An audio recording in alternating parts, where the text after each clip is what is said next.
नाही, मी जालना शहर आणि जालना शहराला आलेला बकालपणा आणि या शहराची विकासाची जी संस्था आहे, जी नगर परिषद होती आणि तिचं रूपांतर महानगरपालिकेमध्ये झाल्यानंतर शहराची काय स्थिती आहे, या सगळ्या मुद्द्यांकडे आयुक्तांचं लक्ष वेधलं। यामधले अनेक प्रकल्प जे म्हणजे मी नगराध्यक्ष असताना अनेक प्रकल्पांच्या निर्मित्या केल्या, ते अर्धवट अवस्थेमध्ये काही सोडले, काही बंद झाले। तर यामध्ये आम्ही मुद्दे मांडले की मास्टर कृष्णराव फुलंब्रीकर नाट्यगृह गेल्या 10 वर्षापासून बंद आहे। आज स्वातंत्र्यवीर सावरकर जलतरण तलाव हा गेल्या 7-8 वर्षापासून बंद आहे। महात्मा फुले व्यापारी संकुल, या व्यापारी संकुलाला पाडून 17 वर्ष झाले, पण इथं महानगरपालिका ती इमारत पुन्हा बांधू शकली नाही।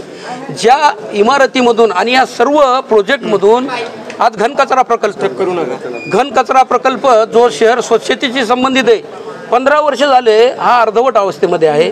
या सर्व प्रकल्पांना जर कार्यान्वित केलं तर तुम्हाला सांगतो की या महानगरपालिकेला वर्षाला 15 ते 20 कोटी रुपये मिळू शकतात, 15 ते 20 कोटी रुपये।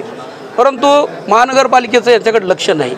दुसरा, या विकासांच्या कामाबरोबर काही रस्ते की आज स्वयंवर मंगल कार्यालयापासून जो आपल्या मुक्तेश्वर तलावाकडे जाणाऱ्या रस्त्याची काय अवस्था आहे, खेड्याचे सुद्धा रस्ते चांगले आहेत।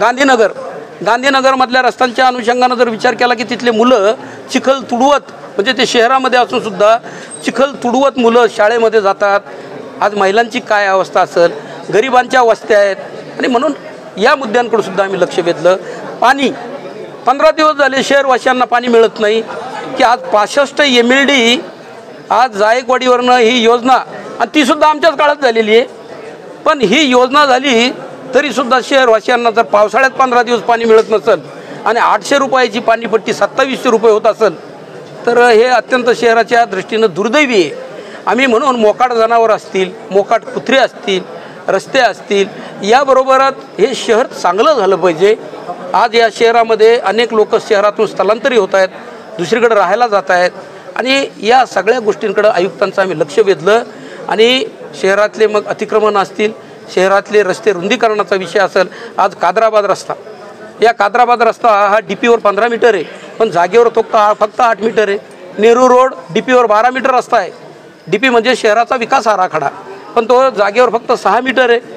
त्या भागातले नागरिक तयार आहेत रस्ता रुंदीकरणासाठी, आपल्या जागासुद्धा द्यायला तयार आहेत, पण पुढाकार कोणी घ्यायचा हा विषय, तो सुद्धा मुद्दा। आणि म्हणून गावामध्ये 4 व्हीलर घेऊन फिरता येत नाही, मोटरसायकलवरून गावातल्या अनेक रस्त्यांवर, बाजारपेठेतल्या रस्त्यांवर दिवसा 8-8, 10-10 वेळा ट्रॅफिक ब्लॉक होते, रहदारीचा प्रश्न व्हायला लागला, त्यातून भांडणं व्हायला लागले, शहरामध्ये संघर्ष व्हायला लागला। म्हणून या सगळ्या प्रश्नांकडे आयुक्तांनी लक्ष दिलं पाहिजे। इथं लोकनियुक्त बॉडी नाही, गेल्या अनेक वर्षापासून इथं आयुक्त आहेत, म्हणून या सगळ्या प्रश्नांकडे आम्ही आज इथं ठिय्या देव आंदोलन केलं आम्ही, आणि आयुक्त आल्यानंतर त्यांच्याकडे आम्ही सगळं हे प्रश्न